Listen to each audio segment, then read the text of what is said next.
Hey, this is Phil Lilley, Lilley's Landing Resort and Marina, Lake Taneycomo.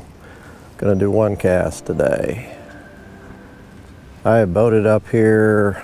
I'm right at the bottom of the Narrows. I've anchored the boat over on the side. Of course, I'm in real shallow water.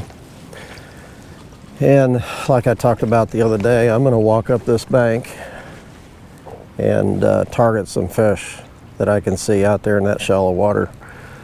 What I'm not going to do is target fish that are on active beds, but there should be plenty of fish up here around the beds that I can target and catch. It is the 27th of December. This is Sunday, and they're running 1 unit or a little bit less. So we're going to walk up this bank and see if we can catch some fish.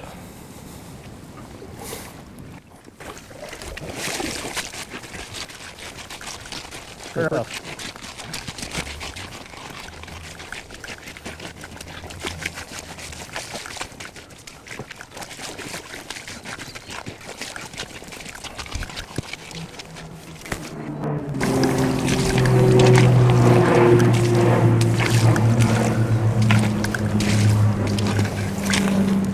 I'll show you what I'm using.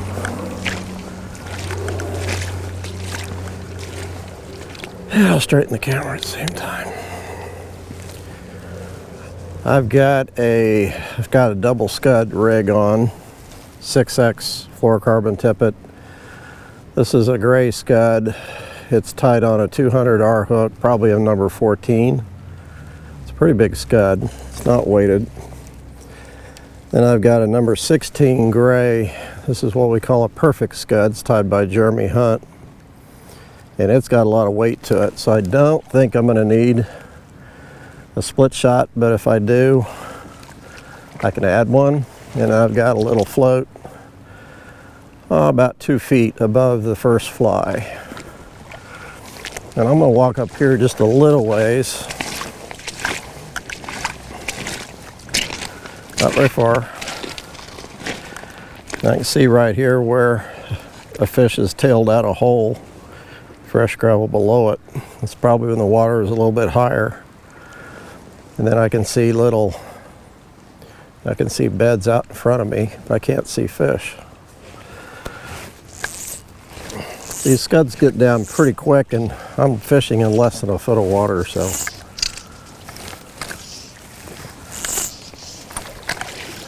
For a little bit, I'm going to be fishing blind because I can't, the glare is just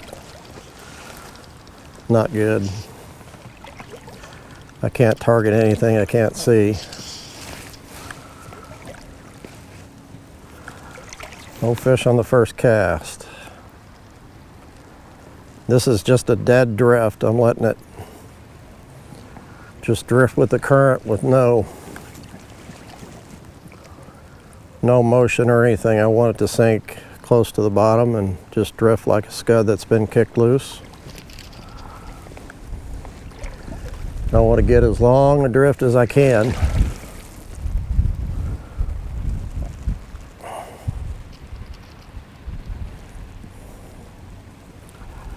Of course, that float, if a fish picks it up, I'll know immediately because that float will stop.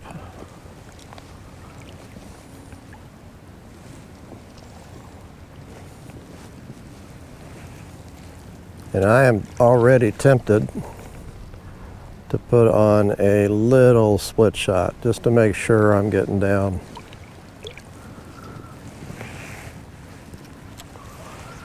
I see a good fish down there tailing.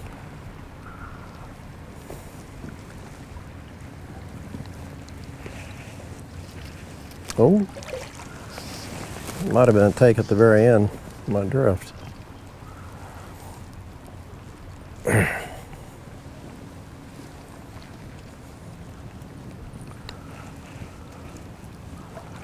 Oh, you already got moss on there. So I'm getting to the bottom.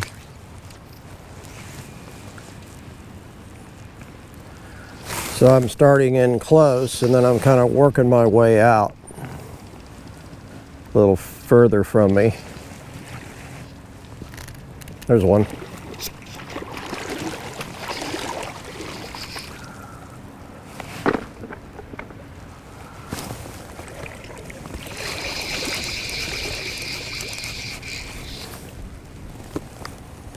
Feels like a pretty good fish.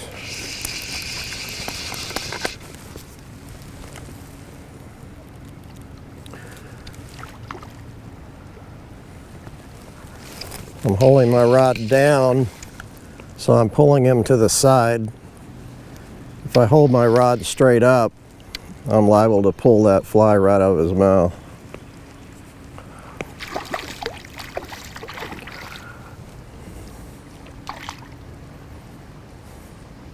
It's pretty rainbow.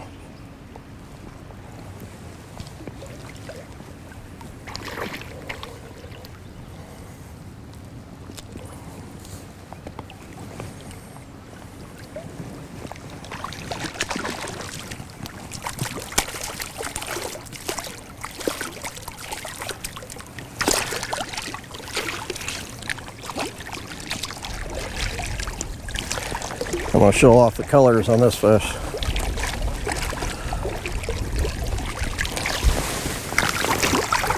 Always try to get your hand wet if you can handle them.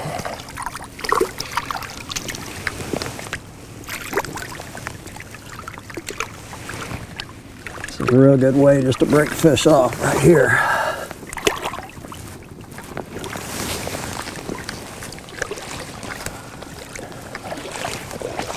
How pretty he is, spawning colors. We can get him in the sun a little bit. He took the big scud.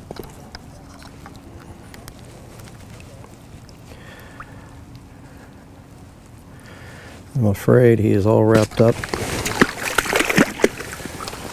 Yeah. Broke me off. But I got the scuds back. Oh, it didn't break off. Good. Thought it did. Okay. Turn the camera just a little bit this way. So you took the bigger of the two scuds.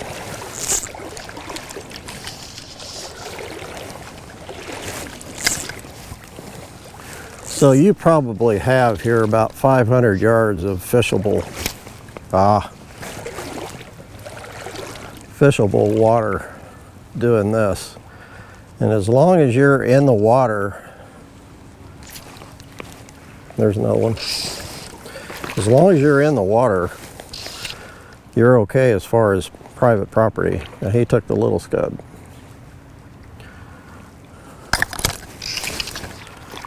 I would suggest just staying in the water any place you go. It's not like a core lake like Table Rock where there's a take line.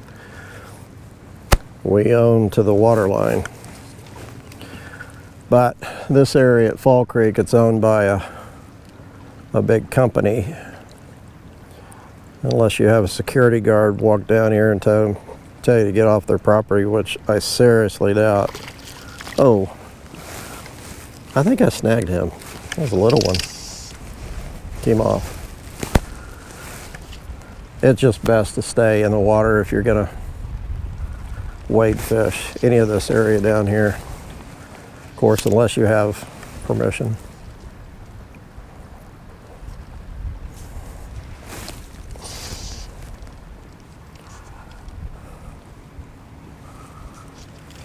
Oh, that might have been a bump.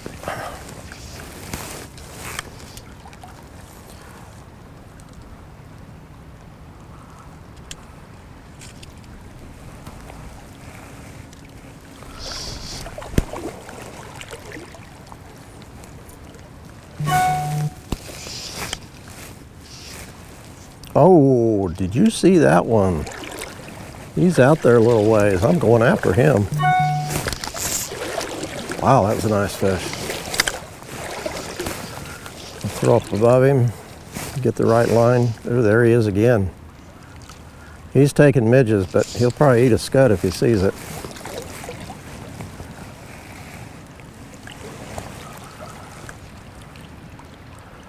That's a big fish. Probably 20 inches or better. Oh, that's not him, but he just ate my float.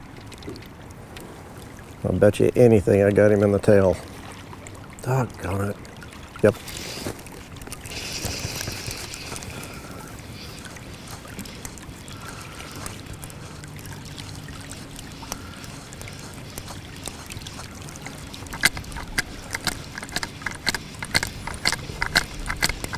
This is a little trick I learned salmon fishing. You're either going to break the fish off or you're going to pull him right in.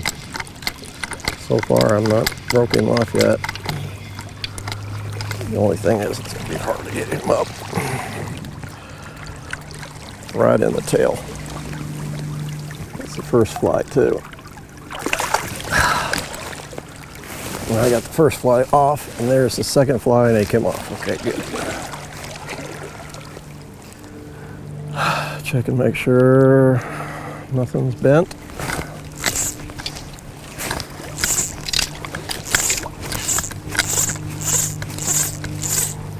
That big one's still out there. Now Blake and Levi discovered this little thing, although we saw them last year doing the same thing when they ran water all the time last winter. There he is again.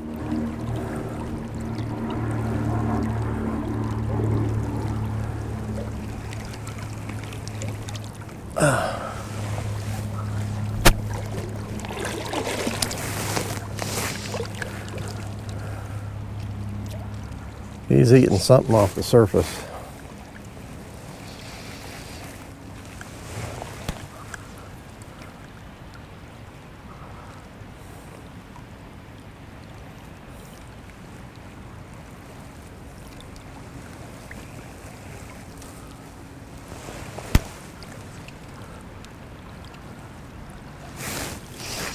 I'm not really drifting the same spot every time. I'm either going a little bit further out or a little bit closer in. I have a different lane every time.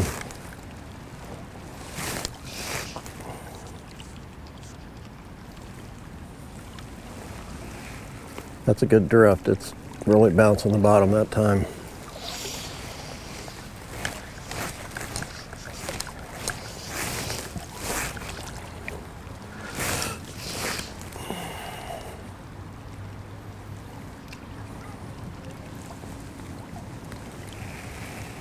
Ah, come on. Now every time I throw out, I'll lift the line and fold it upstream. That's called mending. I might even do it again in the middle of the drift. I don't want to do that because it picks the fly up off the bottom. But by doing this, there he is again. By doing that, my line isn't going to get ahead of my float.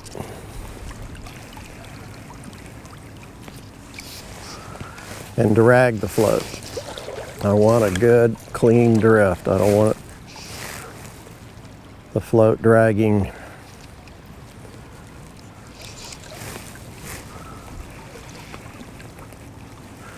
You know, I am tempted to put on a little dry.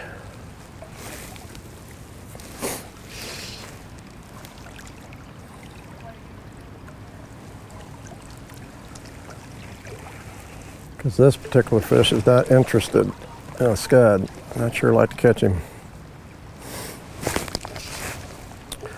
But I think I'm going to just go on down. Oh!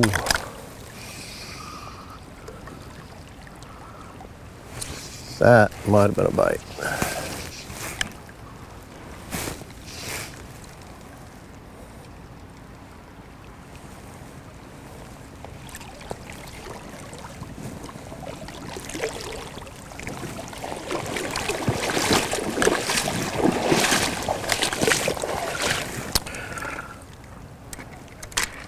Move the camera.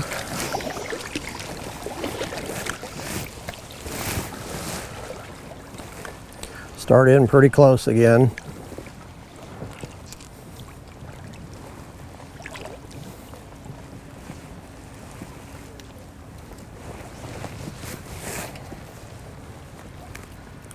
Mend up.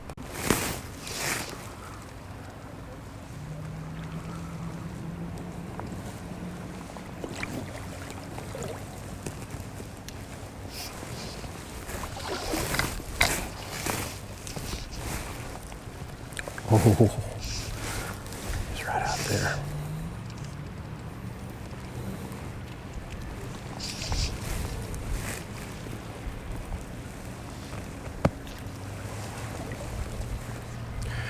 This is a little bit more like real stream fishing, actually. Phil.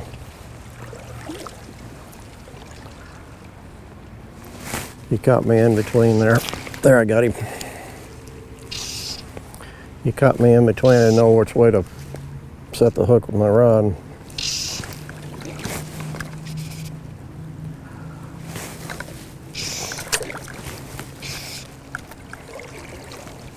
Wish I brought my net.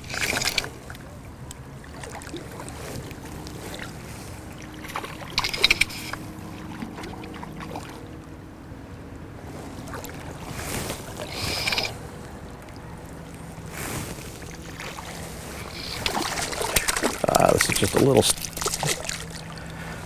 stalker, but this is a male. Notice the very dark colors. And he's even got a hook jaw. And he took the big fly. The big scud.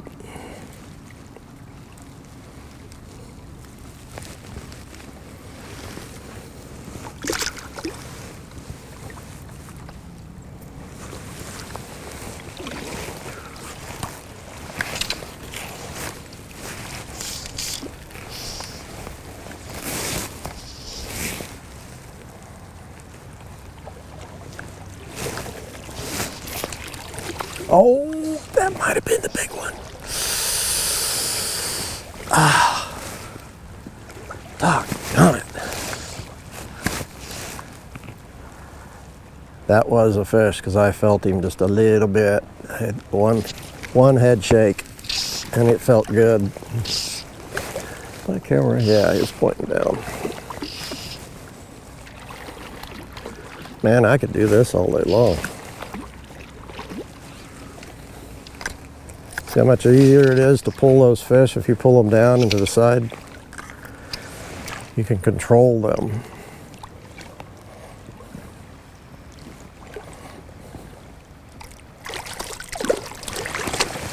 And he took the little one, and it's another male. Another small male. You turkey. He's out there flopping around. Wow. He's milking. A little bit.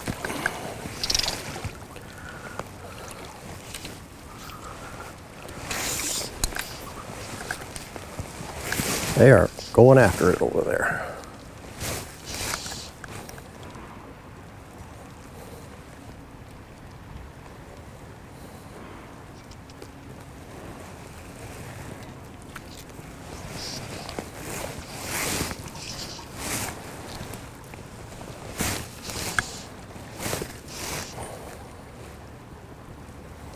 I haven't moved out yet. I'm still fishing pretty close.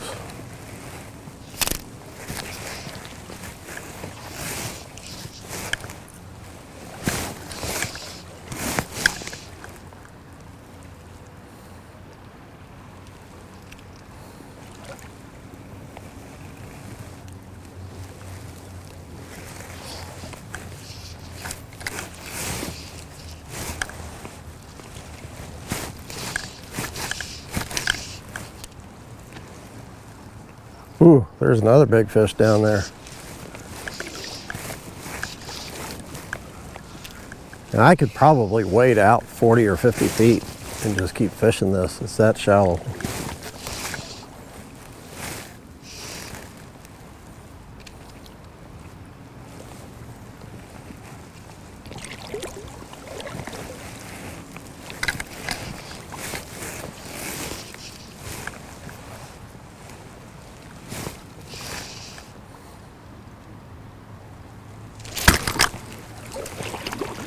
I like to set the hook down downstream and down. That way you hook it, the fish is always facing upstream, so when you hook it, you're hooking it right there.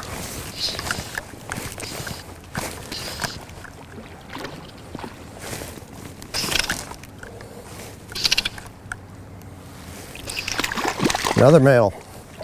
So these guys are up with the females. That first one I caught was probably a female. I didn't really pay attention.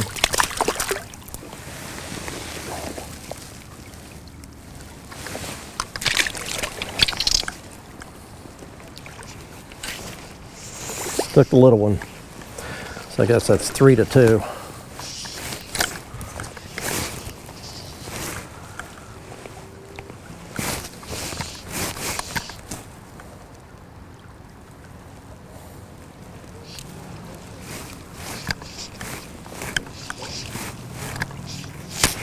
Oh, I missed him.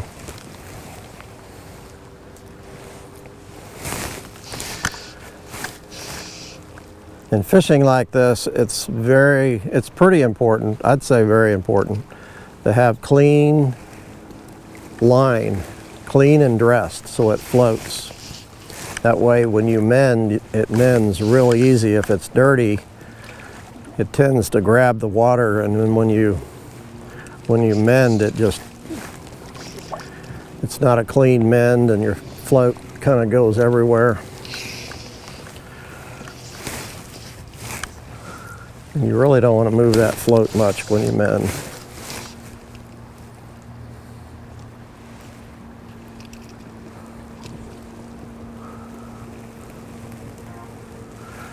Yeah, I'm going to wait out just a little bit more.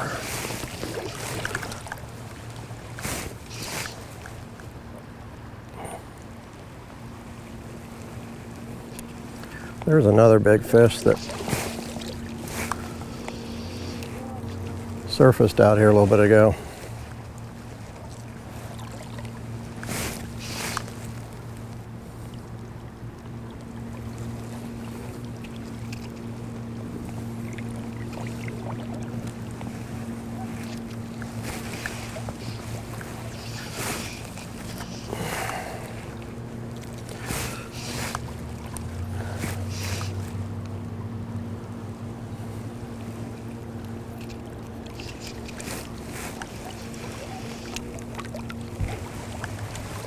Okay, I'm gonna go ahead and call it quits, but I'm gonna keep fishing and keep the video going, and if I hook any more big fish, I'll put them on the end. Thanks for watching. It's a lot of fun today. See you tomorrow.